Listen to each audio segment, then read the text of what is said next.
오늘 저녁 말씀 예배는 우리 김덕진 목사님을 모시고 귀한 말씀을 듣습니다. 우리 김덕진 목사님은 2019년 부활주일이 끝난 다음 날에 저희 안천교에서 28명이 성지순례를 다녀왔습니다. 터키, 그리스, 로마 이렇게 3개국을 다녀왔는데 저희들이 터키에서 우리 김덕진 목사님 또 가이드 해주셔서 터키의 구석구석을 잘 보았습니다.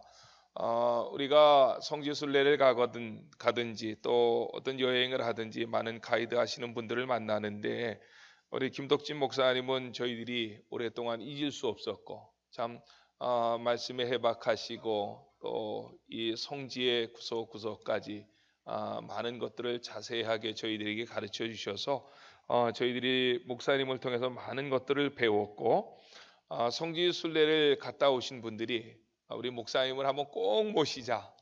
그렇게 우리 성지 순례하는 과정 속에서 이야기를 했고 그런데 제가 전화기를 바꾸면서 이 전화번호 받아온 것을 잃어버렸어요. 그래서 연락이 안 되다가 어떻게 또 연락이 극적으로 돼서 목사님을 모실 수 있어서 감사드리고 우리 김덕진 목사님 이스라엘, 터키에서 오랫동안 이 사역하면서 또 우리가 거래하는 천지항공이라고 하는 성지순례만 전문하는 여행사입니다.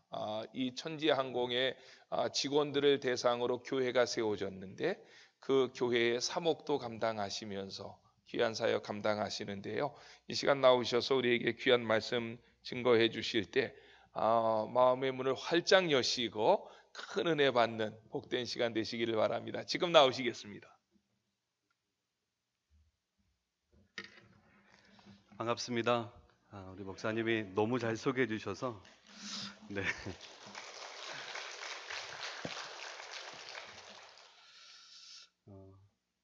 잊지 않으시고 기억해 주시고 또 연락도 주시고 많은 교회 분들을 성서의 땅 이스라엘과 요르단 혹은 터키 그리스에서 만납니다만 우리 목사님 표정 그리고 우리 함께 하셨던 그 교우분들을 제가 잊을 수가 없었습니다.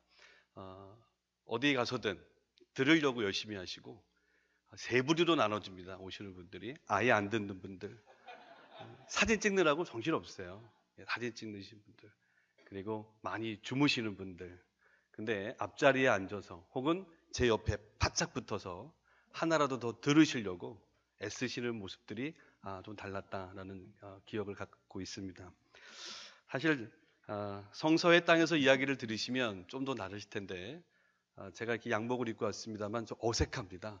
7년 동안 광야라든지 갑바도기아라든지 이런 성서의 땅에서 청바지 하나 입고 다니는 게 제 몸에 좀 익숙해 있는데 오늘 양복을 입고 와서 좀 어색합니다만 그래도 여러분들 화면을 좀 같이 보시면서 성서의 땅이 주는 그 묘한 그 매력 있는 말씀이 있습니다. 그래서 교회에서 우리 목사님을 통해서 많은 풍성한 은혜를 나누십니다만 현장으로 오시면 또 다릅니다.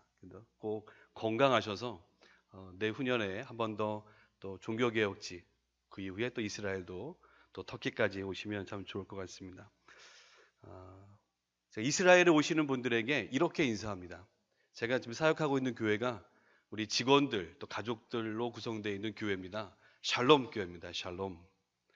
우리 옆에 있는 분들하고 인사 한번 하시겠습니까? 샬롬, 샬롬, 샬롬.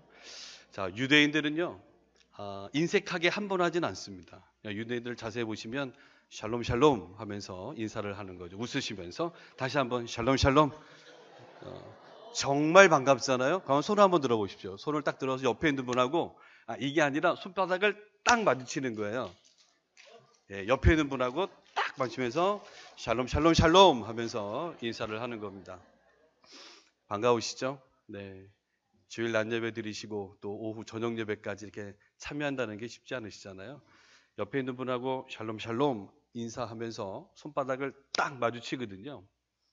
이렇게 유대인들이 인사할 때 샬롬이라고 하는 뜻 안에는 이들이 꼭 생각하는 게 하나 있습니다. 우리는 그냥 잠 깨세요 권사님 이런 거 하시죠. 오랜만입니다라는 뉘앙스로 합니다만 정말 당신에게 하나님이 주시는 평안이 있었으면 좋겠다.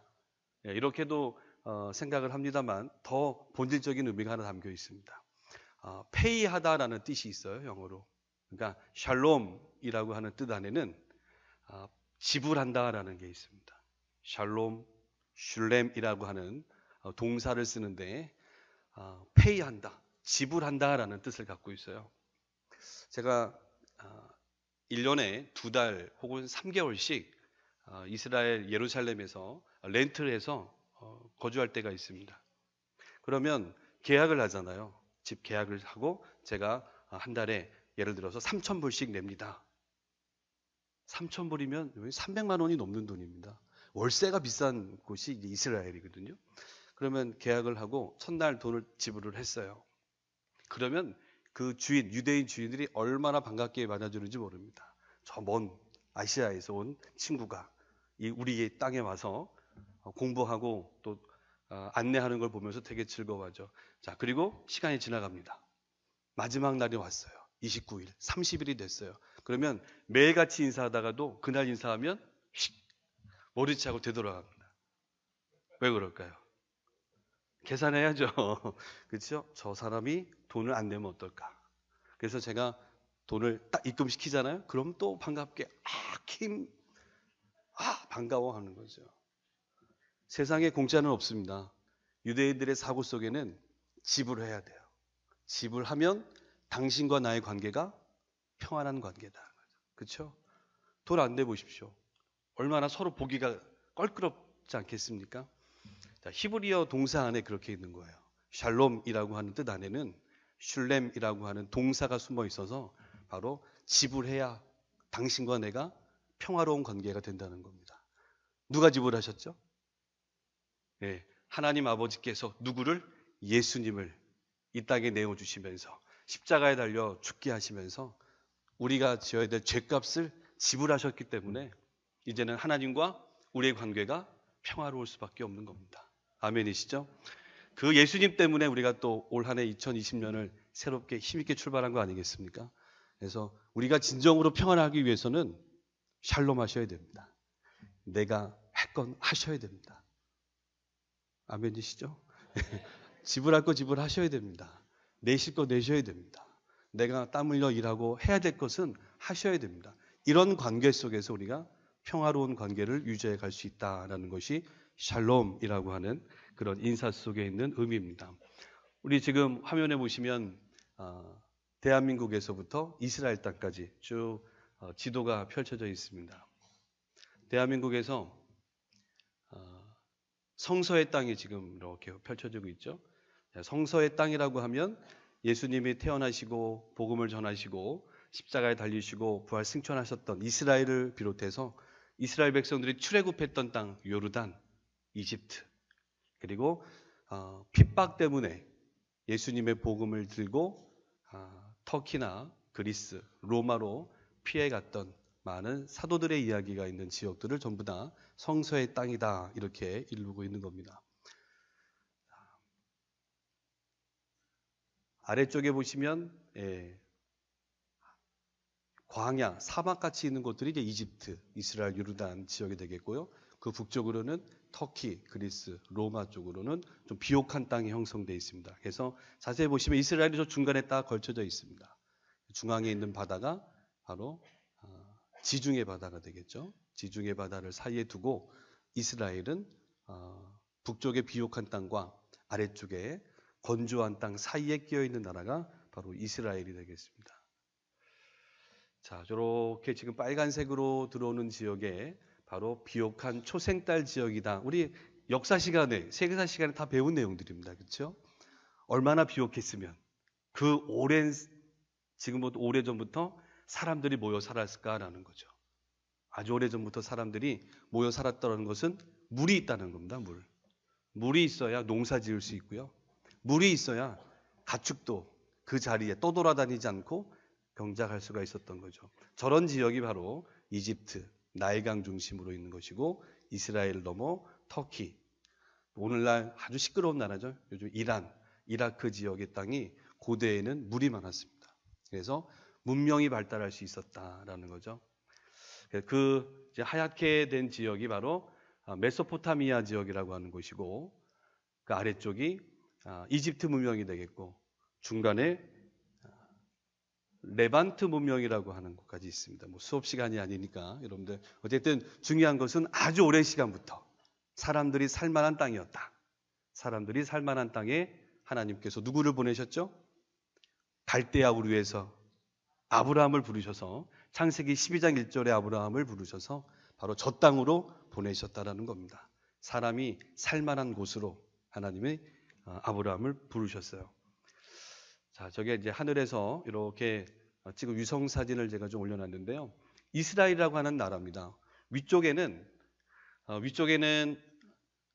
자, 여러분들 보시면 왼쪽으로가 지중해 바다가 펼쳐져 있어요. 너무 흐리군요. 네, 죄송합니다. 자, 어쨌든 왼쪽에는 지중해 바다가 있고, 저기도 보면 파란색으로 표기하는 데가 지중해 바다입니다. 자, 서쪽에는 지중해 바다, 동쪽에는 지중해 바다보다도 낮은 지역이 있어요. 자, 우리 지리 수업하는 느낌입니다. 네. 제가 현장에 오시면 늘 이 얘기합니다. 자, 그래서 여러분들 지형을 잘 보셔야 돼요. 바다보다도 낮은 쪽이 동쪽이에요. 바다보다 낮은 땅이 있다. 우리나라는 그런 데 없습니다. 자, 그래서 서쪽, 우리가 늘 읽고 있는 성경의 이야기들, 주인공들이 살았던 땅에는 왼쪽에는 서해 바다처럼 지중해가 있고, 동쪽에는 바다보다 200m 혹은 400m가 낮은 지역이 있는 거예요. 그래서 서쪽과 동쪽의 모습인데, 자, 바다에서 평야를 지나면 이렇게 하늘로 쑥 올라갑니다. 산지가 있어요, 산지. 우리나라 태백산맥처럼 동쪽으로 갈수록 산맥이 형성됩니다. 높이 올라가요. 저 높이가 850m에서 900m가 됩니다. 우리나라 대관령이 750m예요. 대관령보다도 높은 지역이 동쪽에 형성되어 있다는 거죠. 저 꼭대기에 사람들이 살았다는 겁니다. 그래서 이스라엘 백성들이 산지에 거했다라는 표현이에요. 산에 올라갔는데 평지처럼 넓습니다. 우리나라랑 전혀 다른 모습을 띠고 있는 거죠. 산 꼭대기에 사람들이 살고 있었던 거죠. 왜 사람들이 산 꼭대기에 살았을까? 산지에 살았을까? 이스라엘로 오십시오. 와서 보셔야 돼요. 자, 그래서 바다가 있고 위로 850m 높이 올라가면 산지가 있는데, 유다 산지 들어보셨죠? 유다 산지, 거기에 있는 마을이 예루살렘, 베들레헴, 헤브론, 이런 도시들이 있는 거예요. 자, 산지에서 동쪽으로 한번 내려가 볼까요? 동쪽으로 쑥 급강합니다. 경사각도가 굉장히 가파르게 형성되어 있는 거예요. 완만하게 올라가다가 산지에서 동쪽으로는 급강하를 합니다. 그래서 쑥 내려가면 있는 도시가 여리고입니다. 여리고. 그러니까 예수님이 저 산지 꼭대기에서, 오늘 본문에 나와 있는 지역이 여리고입니다. 예수님이 시험 받으셨다고 하는 곳이 여리고의 바로 위에 있는 유대 광야거든요.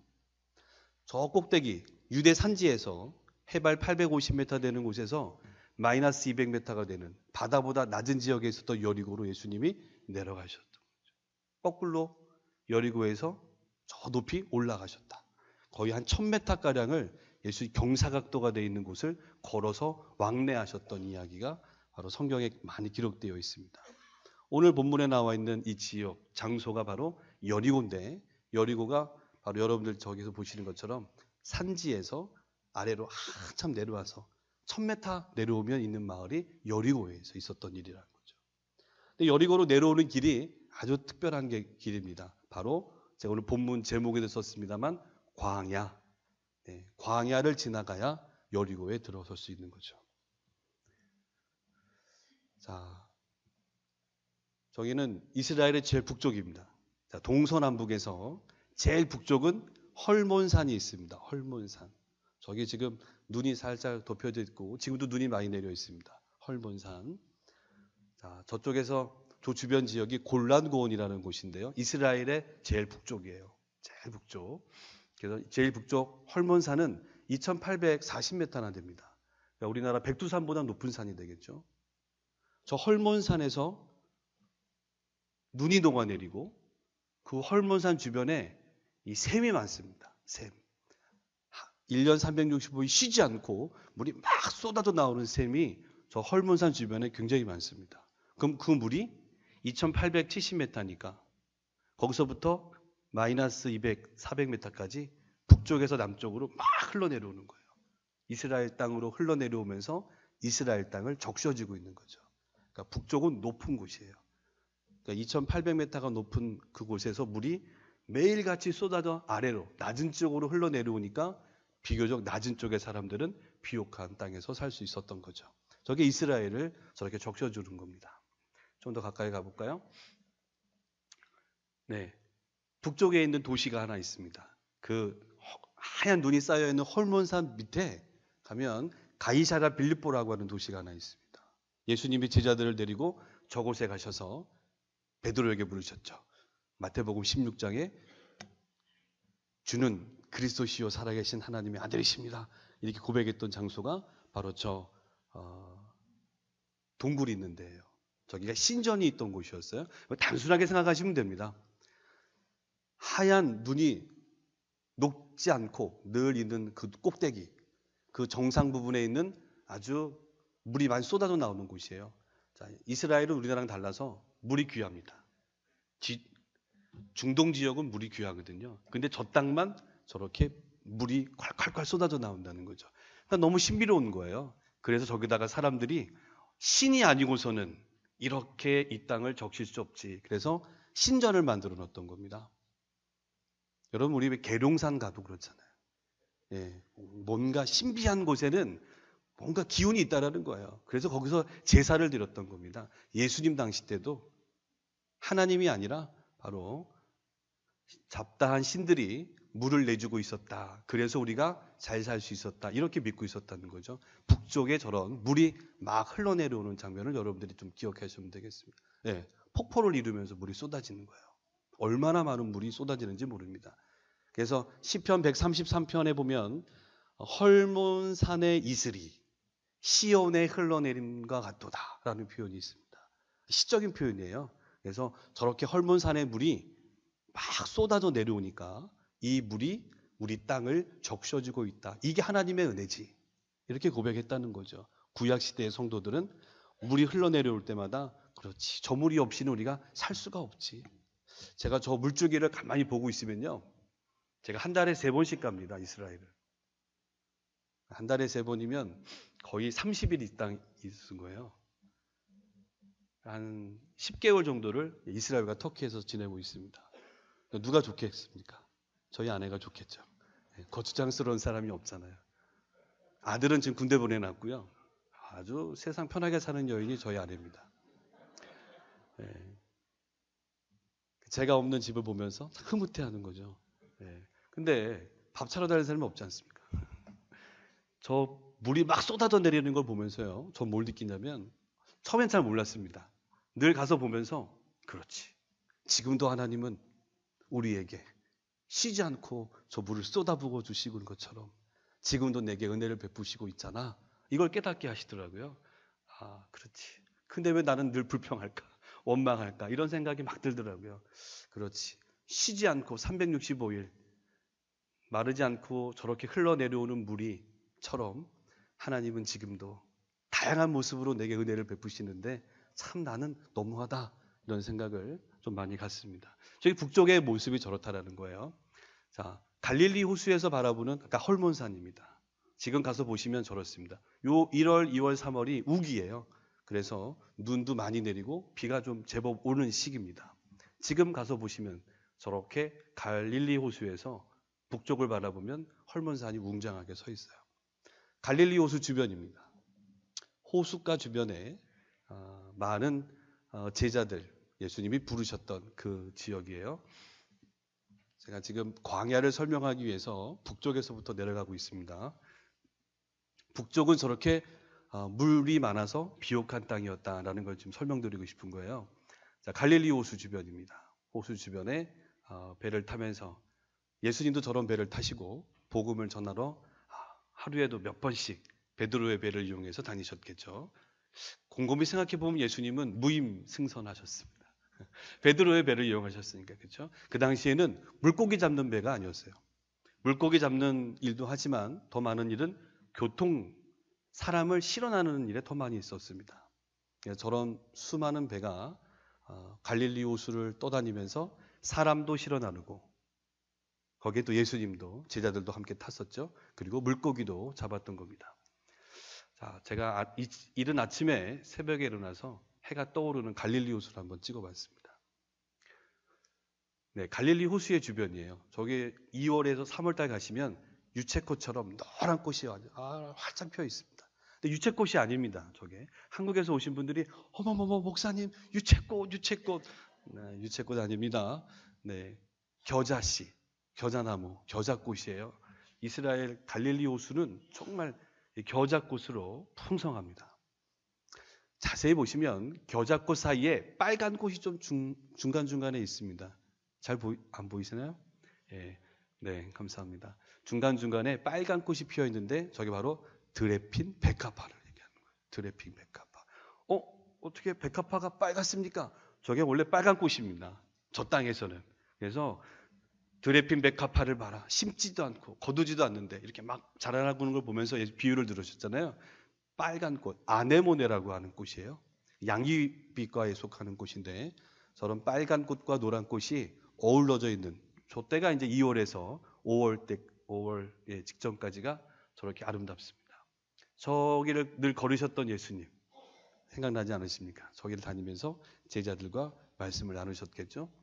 자, 그러면 북쪽에 헐몬산이 있고 내려오면 갈릴리 호수가 있고 갈릴리 호수를 내려오면 아주 비옥한 아주 물이 많다 보니까 농사가 잘 되는 평야가 하나 나옵니다. 이스르엘이라고 하는 평야가 다 아래 받쳐주고 있는 거죠. 이스르엘, 하나님이 씨를 뿌리셨다. 하나님이 씨를 뿌리시니까 저렇게 농사가 잘 되는 거야. 이렇게 그 당시 사람들은 고백했다는 거죠. 자, 그러면 물줄기가 북에서부터 남쪽으로 흘러내려오면서 갈릴리 호수를 지나서 바로 요단강으로 흘러드는 거예요. 동선을 잘 보셔야 됩니다. 위에서부터 물이 흘러내려오면서 남쪽으로 내려가는데 요단강을 따라가는. 요단강 오시면은 목사님 차라리 안 보는 게 낫을 뻔했어요. 이게 또랑이지 무슨 강이에요. 그렇죠? 은혜가 떨어지네 이러시는데 강폭은 좁아요. 그러나 강이요 지그재그로 나 있기 때문에 물이 4월, 5월 달에 쏟아져 내려오면 범람하기 쉬운 강이 요단강입니다. 지금 요단강에 있는 모습인데요. 저렇게 요단강에서 요즘도 하얀 옷을 입고 렌트해가지고 기념 침례를 하시는 되게 많으세요. 침례를 행하는. 예수님이 저기서 세례받으셨으니까 지금 굉장히 흙탕물이로 보이시죠? 이게 지그재그 흘러가다 보니까 모래를 이렇게 같이 쓸어 내려와요. 그러다 보니까 깨끗했던 갈릴리 물이 요단강을 지나가면서 흙탕물이 돼요. 하지만 다시 사해바다로 들어가면 아주 맑고 깨끗해진답니다. 자, 저기가 이제 이스라엘 땅의 중앙이고 서쪽은 저는 바닷가예요. 지금 저기가 가이사랴라고 하는 곳이죠. 자, 그 요빠라고 하는 쪽에 요빠. 우리 요나 선지자를 기억할 수 있는 그러니까 서쪽은 저렇게 완전히 지중해 바다를 품고 있는 곳이다. 이제 북쪽 얘기해 드렸고 서쪽의 바다를 말씀드렸어요. 자, 동쪽으로 오늘 말씀 있는 곳이 동쪽이에요. 동쪽. 동쪽에 오면 저런 광야라고요. 동쪽과 남쪽은 광야라. 동쪽에는 유대 광야가 있어요. 남쪽에는 바로 이제 바란 광야라고 하는 광야가 시작돼요. 자, 동쪽에 저렇게 광야가 있는데, 그러니까 이스라엘 땅이 우리나라 4분의 1밖에 안 됩니다. 아주 조그마한 땅이죠. 그런데 갖출 거를 다 갖고 있어요. 아주 비옥한 곳 있지만 바다, 광야, 그리고 북쪽에는 아주 물이 많은 그런 지역이 듭니다. 자, 오늘 이야기가 광야인데요. 광야에도 물이 있습니다. 산지에서 내리는 물이 흘러내리면 그 물줄기가 계곡을 형성하면서 저렇게 물이 흘러가는 지역에 풀이 자란단 말입니다. 근데 사람이 살기에는 척박합니다. 그게 좋은 땅은 아니 되겠죠. 자, 저런 광야입니다. 저기 하늘과 맞닿는 쪽이 이제 유다 산지죠. 예루살렘이 있는 곳이고 아래쪽에서 제가 여리고 쪽에서 찍어봤는데요. 저렇게 아무것도 없습니다. 아무것도 없는 광야가 바로 오늘 본문에 나오는 예수님이 시험 받으러 갔던 유대 광야를 얘기하는 거예요. 자, 유대 광야 옆에 바로 저런 사해바다가 있습니다. 사해바다. 예수님도 저 사해바다에 들어가서 분명히 몸 뜨는 체험을 하셨을 것이다. 저는 그런 생각을 합니다. 예. 아마 예수님의 제자 막내 요한이 예수님 이 더운 날 지금도 사해바다는 20도가 넘거든요. 보통 7월 6, 7, 8월에 오시면 49도, 50도. 정말 덥습니다. 2, 3, 4월에 오셔도 보통 30도까지 쉽게 올라가니까 굉장히 더운 지역이죠. 아마 예수님도 저기를 들어가셨을 거예요. 저기를 얻었던 여인이 하나 있습니다. 바로 클레오파트라. 이 피부 미용에 관심이 많았던 클레오파트라는 헤롯 대왕에게 저 사해바다를 달라고 요청했었습니다. 헤롯 대왕이 또 너 마음대로 써라 주기도 했었죠. 그리고 준 도시가 여리고였습니다. 오늘 본문의 여리고. 자, 저희 사해바다입니다. 외국분들은 저렇게 나이를 따지지 않고 초월하셔서 수영복 하나 비키니 입고 들어가세요. 정상적인 모습입니다. 근데 이제 한국 분들은 저렇게 옷을 다 갖춰입니다. 얼굴 볼까봐 머드까지 얼굴 칠해가면서 사진에 나오는 걸 두려워하는 거죠. 한국 분들이. 한국 분들, 동양 분들 참 다릅니다. 특히 한국 분들은 요즘 뭐 여기까지 다 오잖아요. 그리고도 감싸고 들어가시면 한국 분들이고 외국 분들은 다 벗고 들어가는 게 저렇게 수영하시죠. 1월 달에 가도 따뜻합니다. 1월 달에. 자, 유대 광야 주변에 지금 제가 보여드리는 거 유대 광야 주변은 사해바다도 있고 광야 형성돼 있다라는 거예요. 자, 저렇게 이제 풀이 조금씩 돋아나고 있는 시기 12월, 1월, 2월에 비가 내리면 광야에 저렇게 풀이 돋아납니다. 그게 유대 광야의 특징이에요. 내가 알기로는 광야 사막은 풀 한 폭이 없어야 되는데 근데 이스라엘은 저 유대 광야는 예수님이 오늘 가셨던 마귀에게 성령에 이끌리셔서 마귀의 시험 받았던 그곳은 저렇게 우기가 되면요 바로 풀이 돋아납니다. 양떼들 먹이기가 아주 좋은 광야예요. 근데 주변은 사실 아무것도 없습니다. 아무것도 없다는데 지금 좀 관심을 가져주셔야 돼요. 네, 남쪽에 있는 광야입니다. 바란 광야 밑으로 내려가면 이스라엘의 최남단 남쪽으로 내려가면 붉은색 사막 저런 광야를 또 볼 수가 있죠. 광야마다 색이 다르고 그 토양이 조금씩 차이가 있습니다. 예수님이 지금 오늘 시험 받으러 가셨던 그 광야는 저 광야하고는 조금 다른 이렇게 돼 있죠. 자, 저기가 바로 예수님이 시험 받았다고 하는 광야 부분입니다. 아래 나무 풀들이 있죠. 거기가 여리고입니다. 여리고가 있고 마이너스 바다보다 낮은 쪽 마이너스 한 200m 되는 곳이 여리고란 말이죠. 근데 학자들은 이렇게 하면 만년된 도시라고 가르쳐주고 있어요. 만년된 도시. 지구상에서 가장 오래된 도시 중에 하나가 여리고입니다. 제리코라고 하는 여리고. 왜 그 오래전부터 이 구석기 시대 사람들, 신석기 시대 사람들 저기서 살았을까요? 물이 있으니까요. 광야, 사막을 이루지만 샘이 있었어요. 샘이 막 물이 쏟아져 나오니까 사람들이 농사 지면서 살 수가 있었던 거죠. 아주 오래된 도시인데 바로 저 위에 바로 유대 광야가 시작되는 곳인데 광야의 시작이기도 합니다. 저기로 예수님이 올라가셨다라는 거죠. 제 꼭대기에 기념하여 예배당이 세워져 있는 곳이죠. 저기서 예수님이 오늘 이 마태복음 또 마가복음 누가복음에 다 기록되어 있는 말씀으로 이 사탄을 유혹을 물리치셨던 그 장소가 바로 저 장소가 됩니다. 자, 여기 위아래를 잘 보시면 위쪽은 지금의 광야입니다. 그러니까 건기를 지나면 이스라엘은 봄, 여름, 가을, 겨울 4계절이 없습니다. 그냥 건기와 우기로 나뉘는 거예요. 자, 저 위쪽에는 건기 때의 광야입니다. 유대 광야. 그러니까 예수님이 아마 저 때에 올라가지 않으셨을까 생각이 들어요. 건기는 바로 4월 달부터 해서 1월 달까지 이 시기를 건기라고 합니다. 말라 있습니다. 아무것도 없습니다. 아래쪽을 보시면 이제 1월 중순부터 2월에 풀이 돋아나기 시작하면서 바로 4월 초순까지는 풀이 막 자라는 거죠. 같은 광야인데 건기하고 우기 때에 색이 달라집니다. 완전히 광야가 바뀌는 거죠. 자, 아까 말씀드렸던 빨간 꽃 드레핀 베카파 아네모네라는 꽃이죠. 자, 광야에 보면요 저렇게 양떼들이 풀이 돋아나니까 목동들이 양을 치는 거죠. 자, 이제 오늘 광야에 제가 말씀을 마무리하고 싶습니다. 광야는요, 히브리어로 미드바르라고 합니다. 미드바르. 말씀으로부터라는 뜻입니다. 말씀으로부터. 자, 여러분들 광야로 내몰린 사람들이 굉장히 많습니다. 구약 성경을 보면 너무 억울해요.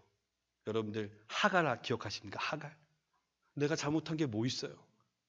낳아달라고 해서 아들 낳았는데 아들 낳은 것 때문에 시기 받아서 그 구박받으니까 너무 힘들잖아요. 어떡합니까? 광야로 뛰쳐나가는 겁니다. 그 광야가 저런 광야예요. 아무것도 없는데 뛰쳐나가는 겁니다. 울어요. 서럽게 웁니다. 그럴 때 하나님이 만나주시잖아요. 딸아, 두려워 말라. 내가 네 아들들도 통해서 큰 민족을 이룰 거야. 걱정하지 마라. 광야로 내몰린 모세. 하나님께서 모세를 부르셨는데 말주변이 없어요. 그러다 보니까 이스라엘 백성들을 이끌 자신이 없어요. 그 두려움 속에 광야에 섰을 때 하나님이 말씀하십니다. 내가 누구더냐?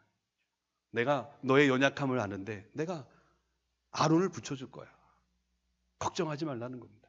하나님의 음성을 들었던 광야죠. 여러분 엘리야를 기억하십니까? 850명 대 1.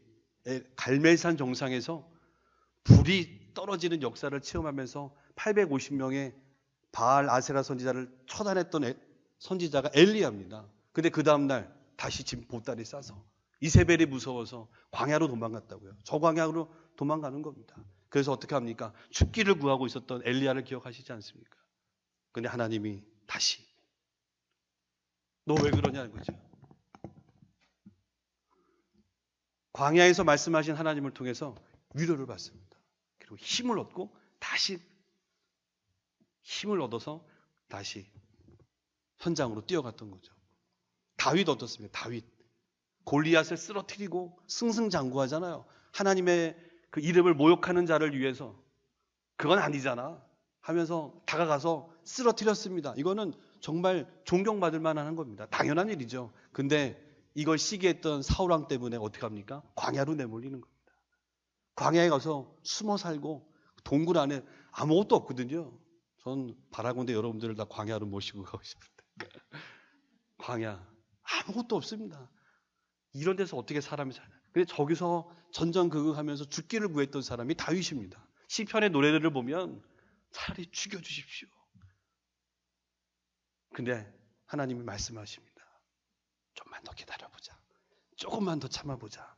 결국 하나님의 음성을 들으면서 힘을 얻었던 다윗은 한 나라의 왕이 되는 그 역사를 체험하지 않습니까? 예수님, 오늘 본문의 예수님 광야로 내몰리셨죠. 물론 성령에 이끌려 나가십니다만 광야에서 역시 사탄의 유혹을 받습니다. 예수님도 말씀으로 물리치셨다는 거예요.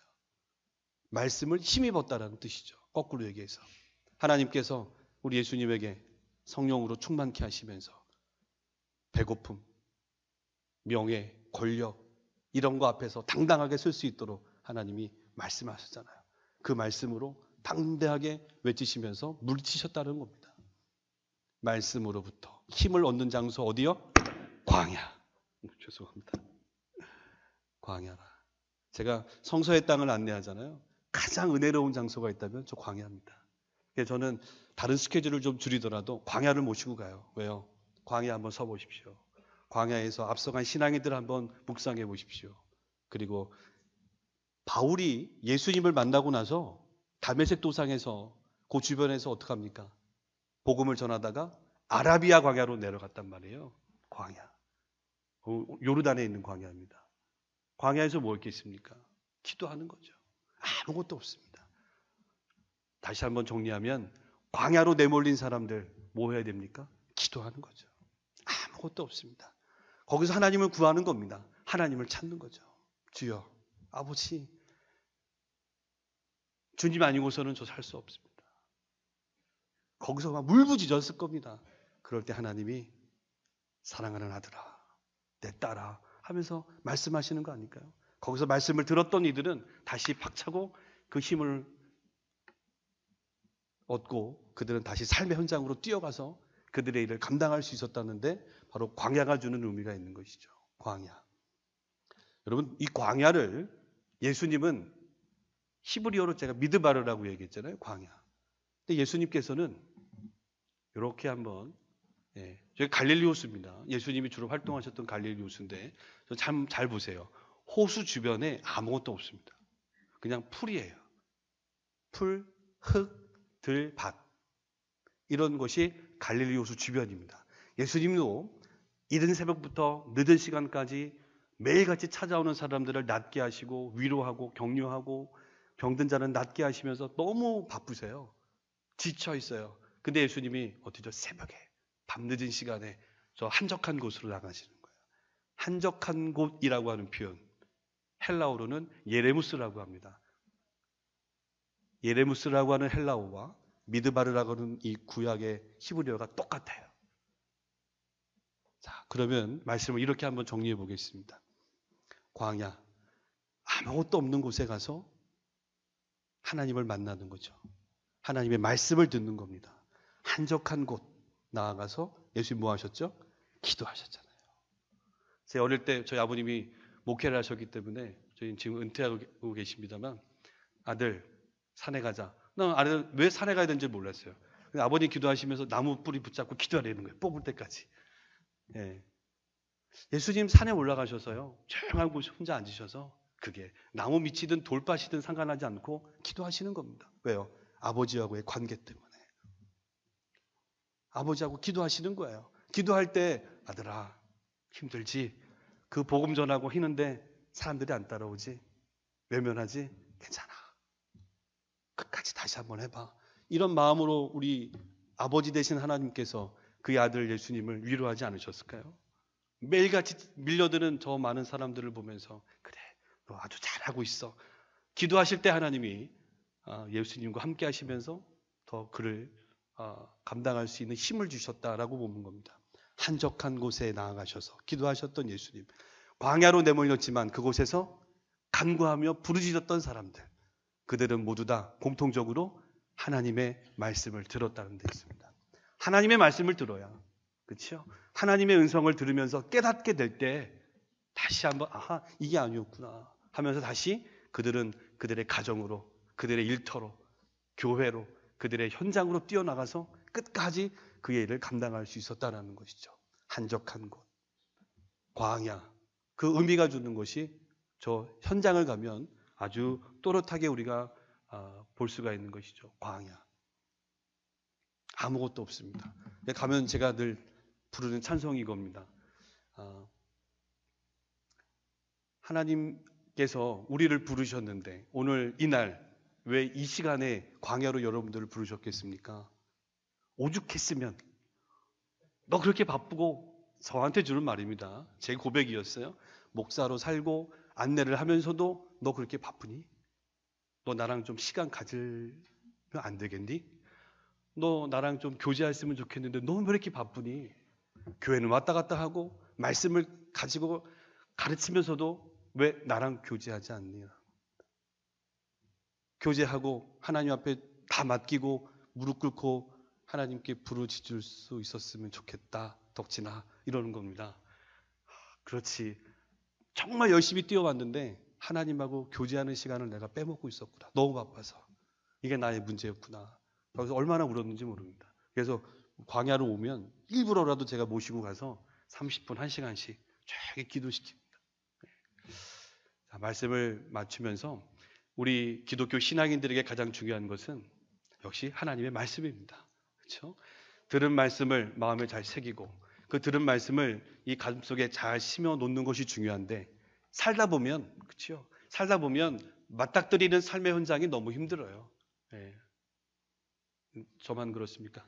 여러분들 안 그렇습니까?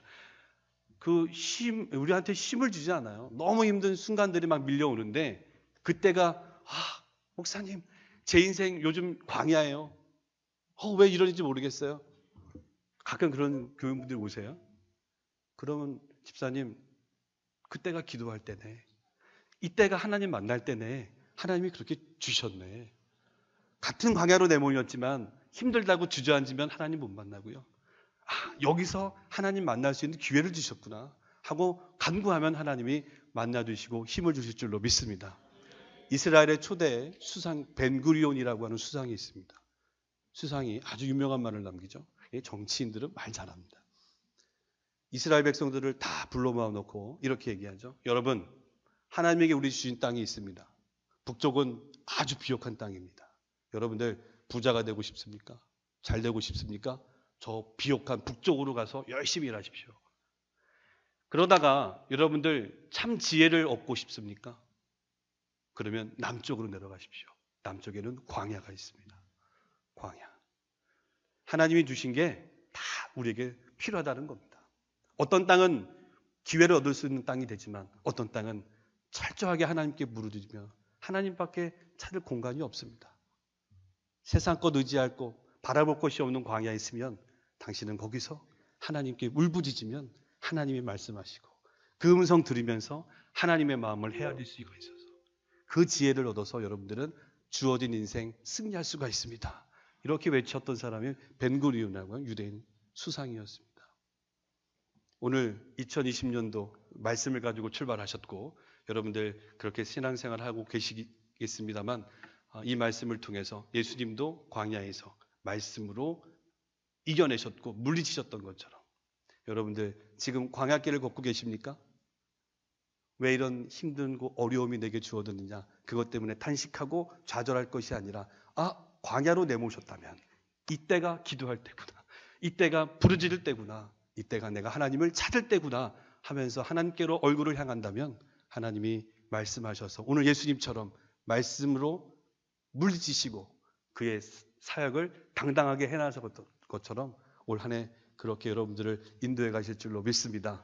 그래서 승리를 얻을 수 있는 말씀으로 이겨내면서 광야에서 혹은 한적한 곳에서 하나님의 음성을 들으며 간구하며 교제하면서 힘을 얻었던 신앙이들처럼 저도 우리 안천교회 우리 교우분들도 그렇게 사셔서 올 한 해 하나님 앞에 큰 영광을 돌리는 우리 모두 되기를 간절히 소망합니다. 기도하겠습니다.